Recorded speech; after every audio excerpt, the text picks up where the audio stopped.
Boa noite, meu nome é Giane Navega, frequento a Associação Espírita Bezerra de Menezes em Conselheiro Paulino, Nova Friburgo.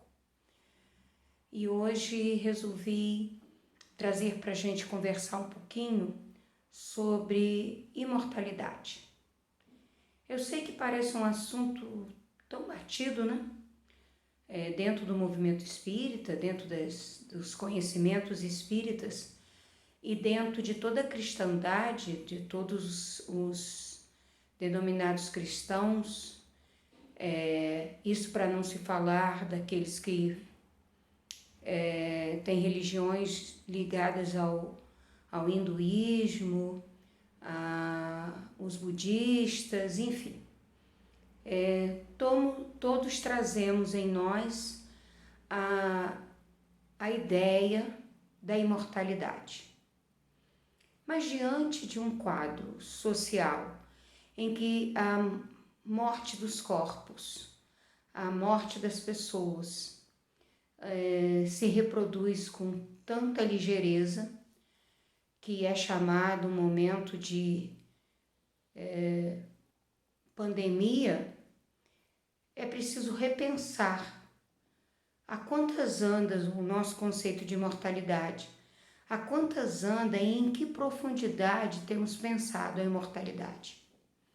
Fato é que todos, indistintamente, deixamos o corpo em alguma época das nossas vidas terrenas. E aí, para a gente conversar um pouquinho sobre isso, eu resolvi trazer 3 questões do Livro dos Espíritos. A primeira questão é a questão 737. E Kardec pergunta aos espíritos exatamente assim: com que fim fere Deus a humanidade por meio de flagelos destruidores? Então, o que Kardec está perguntando? Por que Deus, qual a finalidade da divindade ao permitir flagelos destruidores na humanidade? Sejam esses flagelos os flagelos naturais, sejam esses flagelos aqueles provocados pela mão do homem, o que em grande parte é isso que se sucede. E os espíritos respondem a Kardec, para fazê-la progredir mais depressa. Então a gente entende que esses momentos de epidemia, esses momentos mais graves pelos quais a humanidade passa, tem por finalidade que ela progrida mais depressa, que nós façamos o nosso progresso com mais ligeireza. Mas é interessante observar que logo depois, na 738, Kardec pergunta assim: para conseguir a melhora da humanidade, não podia Deus empregar outros meios que não os flagelos destruidores?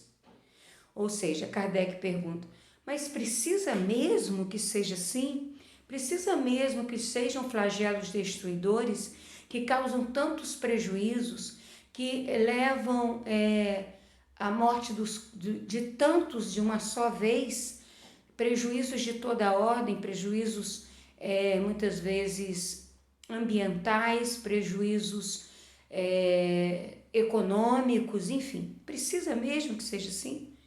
Não tem Deus outros veículos, outros caminhos, outras maneiras?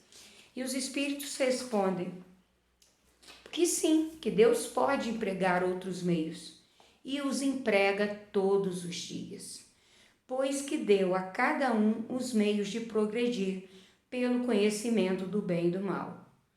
O homem, porém, não se aproveita desses meios. Necessário, portanto, se torna que seja castigado no seu orgulho e que lhe faça sentir a sua fraqueza. Eu quero aqui chamar a atenção para a palavra castigado,